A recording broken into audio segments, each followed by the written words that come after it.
RIC Slovenska Bistrica je v sodelovanju z občino Slovenska Bistrica in Zavodom za kulturo Slovenska Bistrica ob koncu leta izvedel prireditev Praznična Bistrica. Od 21. do 31. decembra so si obiskovalci, ki so dodobra napolnili Trg Svobode, ogledali številne zabavne dogodke, na svoj račun so prišli tudi najmlajši. Žal pa se je na silvestrovanju zgodila nesreča. Ob uporabi pirotehničnih izdelkov, takoj po polnoči, se je ena od baterij z izstrelki prevrnila, izstrelki pa so začeli leteti v zbrano množico. Ena oseba je pri tem zadobila težjo telesno poškodbo. Še dva občana na kraju pa sta bila lažje telesno poškodovana.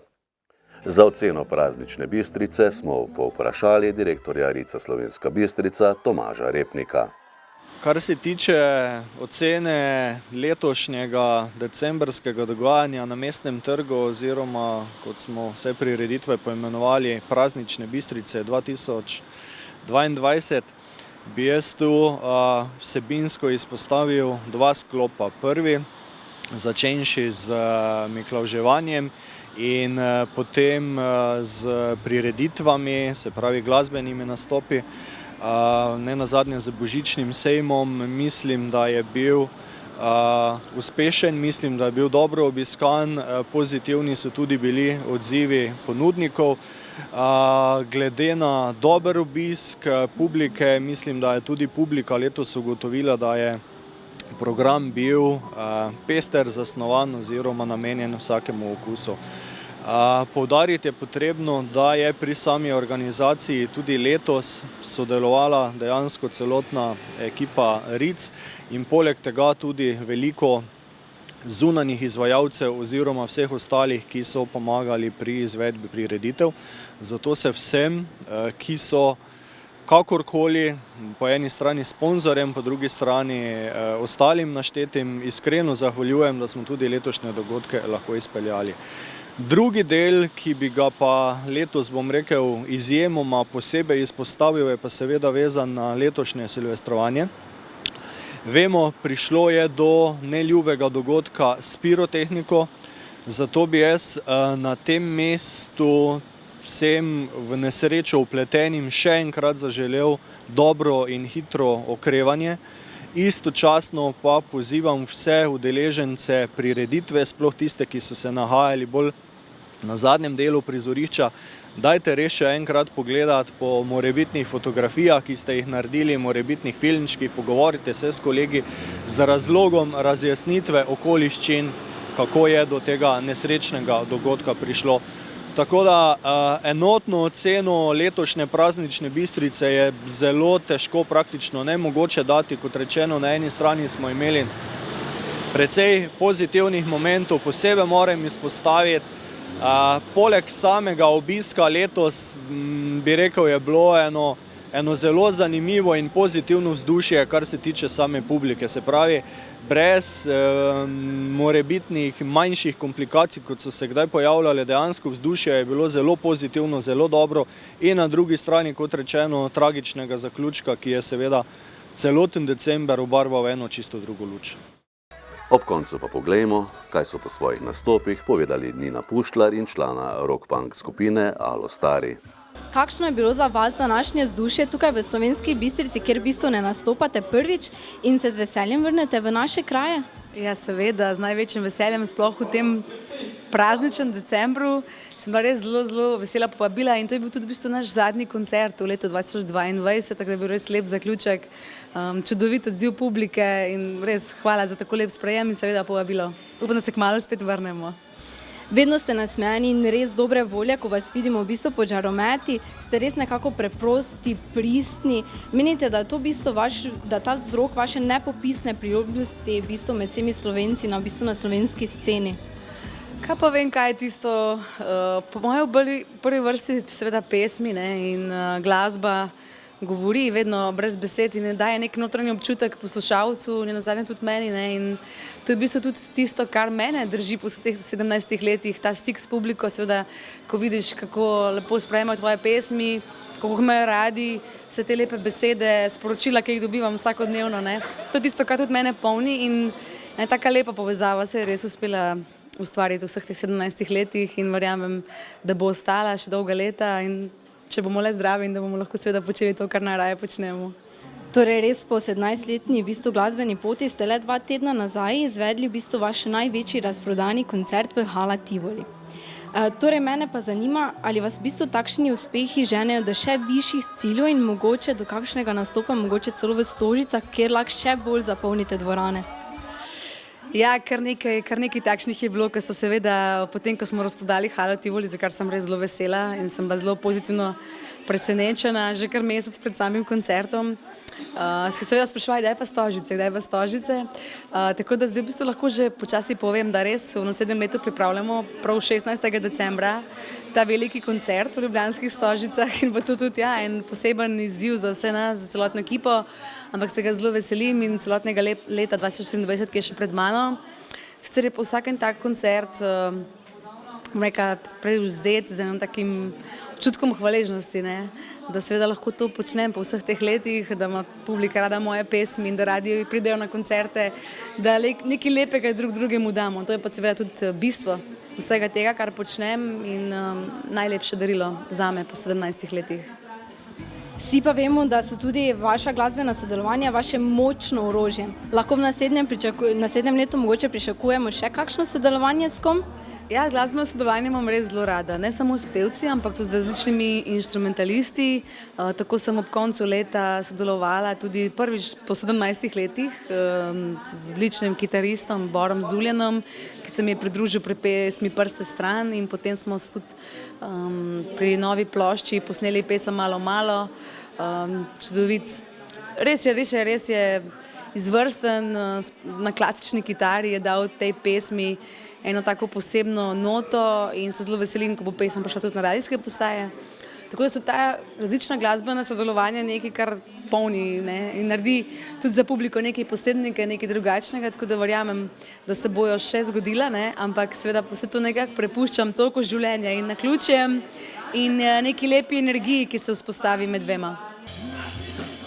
Kakšno je bilo za vas današnje vzdušje v Slovenski Bistrici? Lahko bi tudi rekli v bistvu na vaših domačih tleh, saj če se ne motim, je eden izmed vas v bistvu iz teh okolišev, kaj ne?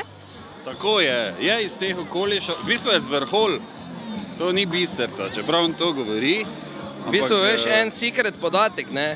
Jaz sem bil še pred 2 letoma tudi občan Slovenske Bistrice, tako by the way. Ja, tako da, vzdušje v Bistrici je tako, ko je vzdušje v Bistrici, ne? Že poleti je bilo ful dobro, že poleti na gradu je bilo ful dobro, danes je bilo pa še boljše. Tako. Po vašem Vrešpilu, katerega ste v bistvu organizirali v Ljubljani in v Mariboru, ne, se govori, da ste band, ki je v bistvu skate-punk vrnil v prve vrste slovenske scene. Kako se v bistvu počutite vi ob takšnih izjavah in da ste nam le v 3 letih vašega delovanja v bistvu z vašo skupino in pesmimi nekako neizmerno približali ta punk? Tine Matjašič, pevec skupine Alostar. Veš, kak je, ne? Če ti pristno poveš to, kaj misliš, je vseeno, v katero glasbeno podlago jo daš.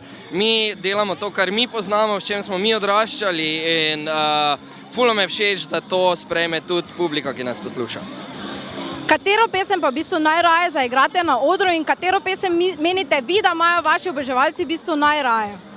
Najraje zaigramo vse pesmi, še posebej raje verjetno novejše pesmi, kar je logično.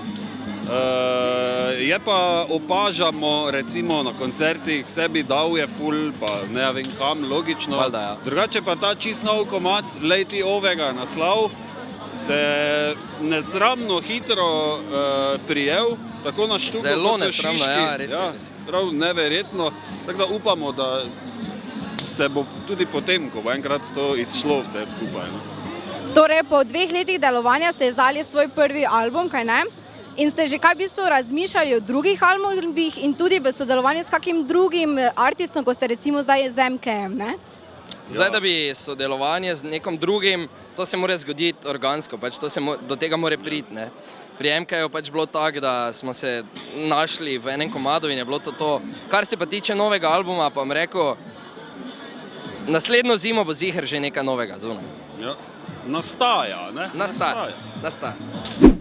V V Bistriškem gradu je v petek potekala spominska akademija ob 80. obletnici padca Pohorskega bataljona. V okviru slovesnosti so v galeriji gradu odprli razstavo z naslovom Pohorski junaki, ki jo je Zavod za kulturo Slovenska Bistrica pripravil v sodelovanju z Muzejem narodne osvoboditve Maribor. Razstavo je predstavila avtorica dr. Irena Mavrič-Žižek. Na slovesnosti je zbrane nagovorila dr. Asta Vrečko, ministrica za kulturo. V kulturnem programu je nastopil harmonikar Nino Jamnik.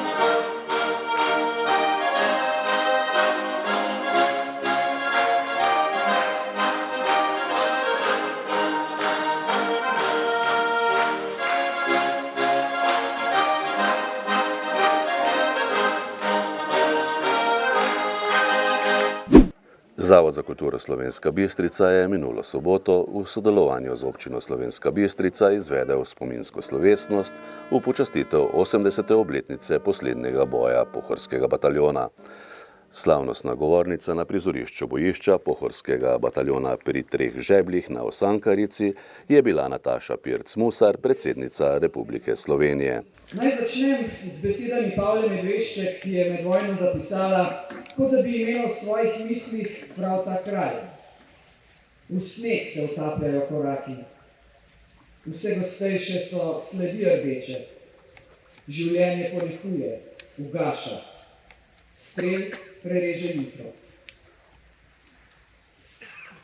Osankarica je eden od osrednjih krajev spomina za slovenski narod. Tu je umrlo 69 pogumnih Slovencev, med njimi je bilo 10 borb.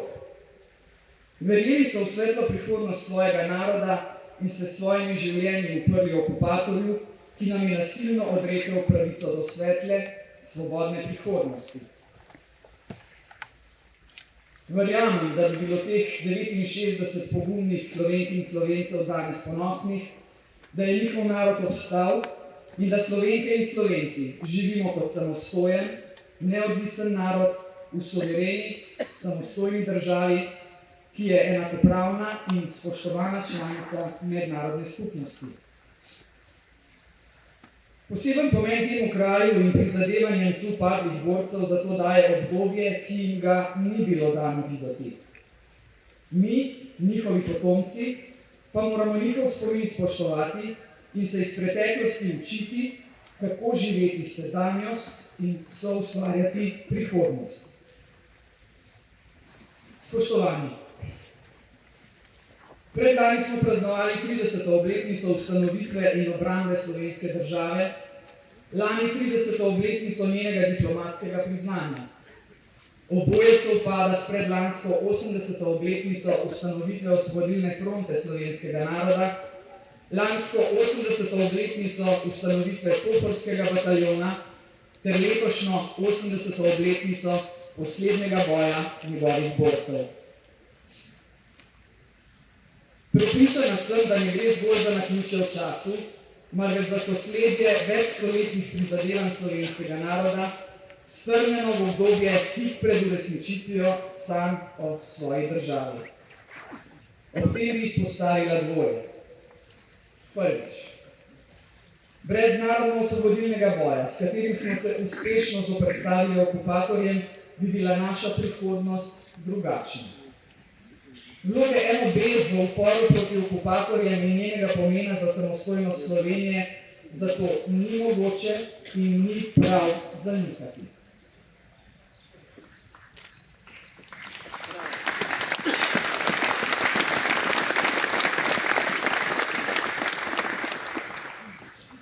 Danes ob tem spominskem obeležju kot Slovenke in Slovenci, državljani Republike Slovenije, naše domovine, stojimo spoštljivo in s hvaležnostjo vsem, ki so tukaj in drugod na Slovenskem in v tujini brez strahu in sramu dali svoja življenja, da njihovi potomci lahko živimo kot svoboden narod.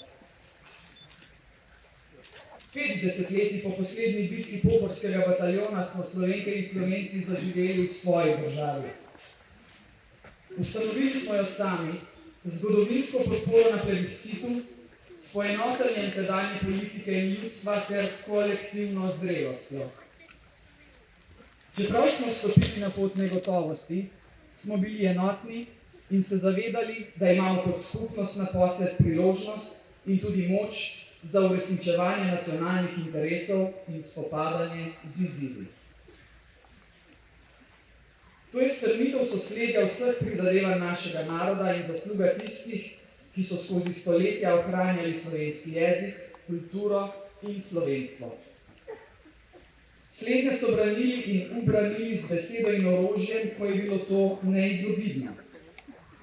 Med njimi sta narodno-osvobodilni boj in Pohorski bataljon, ki sta del zgodovinskih temeljev naše države. Zato jima bomo večno hvaležni. Drugič. Včasih se komu zazdi, da je glavni motiv tovrstnim obletnicam podoživljanje zgodovine. Da gre pravzaprav za sentimentalno in nostalgično obujanje časa, ki je minil. Obletnice so za spominjanje pomembne. Še pomembnejše in močnejše pa je njihovo sporočilo. So priložnost, da se opolnomočeni z izkušnjami zgodovine in vedenjem naših prednikov pogovorimo o prihodnosti. O prihodnosti, ki je danes še bolj negotova in polna izzivov. O prihodnosti, kjer se zdi, da se že zdavnaj preživeta zgodovina vojn zlovešče ponavlja. Spoštovani, v sredo 4. januarja 2023 smo se poslovili od gospe Dane Valič-Klanšek. Gospa Valič je bila nekdanja interniranka v italijanskih in nemških koncentracijskih taboriščih, kjer je preživela več kot 3 leta. Bila je nosilka partizanske spominske plemenice ter pobudnica in soustanoviteljica taboriščnega odbora Auschwitz-Ravensbrück. Ob tej priložnosti svojcem in njenim prijateljem še enkrat izrekam iskreno sožalje. Čeprav gospe Valič osebno žal nisem imela priložnosti spoznati, vam na tem mestu obljubljam, da si bom kot predsednica republike osebno prizadevala, da bo njeno sporočilo nikoli več vojne živelo tudi poslej.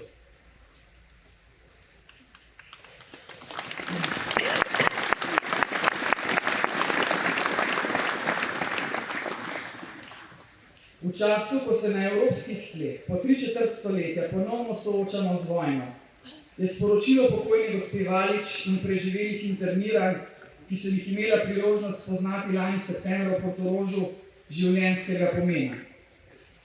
Malo jih je še, ki so žive priče tistih dni, a na nas je, da ohranjamo spomin, ki so nam ga predali. Gospe in gospodje, spominjanje je pomembno, da ne pozabimo tistega, kar se je zgodilo, vendar izgubi svoje poslanstvo, kadar ljudje prezremo modrost in nauke, ki jih ta sporočila nosijo. Tedaj se zgodovina lahko ponovi, ljudje pa izgubimo priložnost za lepšo prihodnost. Največje spoštovanje, ki ga lahko izkažemo tukaj padlim borcem Pohorskega bataljona, vsem drugim, ki so padli v času narodno-osvobodilnega boja in gospe Valič je, da si prizadevamo, da nikoli več ne pride do okoliščin, v katerih človek dvigne roko nad človeka, državljan nad sodržavljana, prijatelj nad prijatelja. Da se vselej, tudi ko se zdi, da je nemogoče, obrnemo k medsebojnemu spoštovanju, sodelovanju, prijateljstvu in tudi k odpuščanju. Tudi o slednjem nas učijo še živeči pričevalci grozot vojne sredi prejšnjega stoletja. Verjetno je to najtežje, a hkrati najbolj plemenito za sedanjost in prihodnost. Kar je uspelo njim, ki so na lastni koži doživeli neopisljivo trpljenje, smo se dolžni potruditi tudi mi. Na teh vrednotah temelji navsezadnje tudi Evropska unija. Tako bo poslanstvo njih in preminulih živelo in dobilo svoj pravi smisel. Z iskrenim pozivom, da kulturo spominjanja ohranjamo za plemenita dejanja za našo skupno svetlo prihodnost, vam želim doživeto obeležitev obletnice. Hvala lepa. V kulturnem programu sta nastopila recitatorka Patricija Žuraj in oktet Tinje. Je zapela, ko je gnezda spletala, ko je travca zelenila,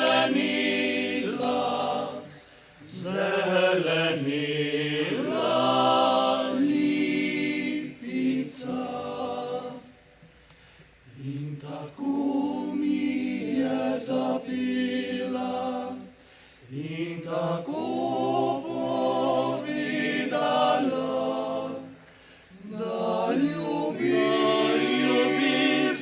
je bolezen, se ozdraviti ne da. Morje suho prej postane, sonce breje ostrmi, kot ljubezen prava ugasne, kadar enkrat zagori.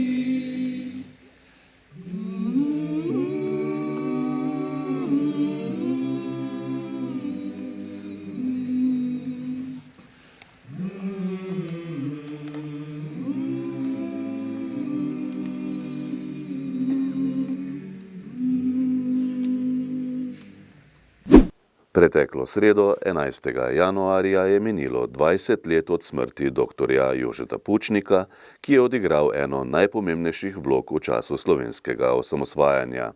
Kot predsednik demokratične opozicije Slovenije, ki je leta 1990 zmagala na volitvah, si je aktivno prizadeval za izpeljavo vseh potrebnih korakov, ki so na koncu pripeljali do osamosvojitve leta 1991. Na dan obletnice Pučnikove smrti sta na njegov grob na pokopališču na Ščešnjevcu pri Slovenski Bistrici delegacija stranke SDS, ki jo je vodil predsednik stranke Janez Janša, in delegacija občine Slovenska Bistrica na čelo z županom dr. Ivanom Žagarjem položili cvetje. Na spominski slovesnosti je zbrane nagovoril Janez Janša, izvedli so tudi krajši kulturni program.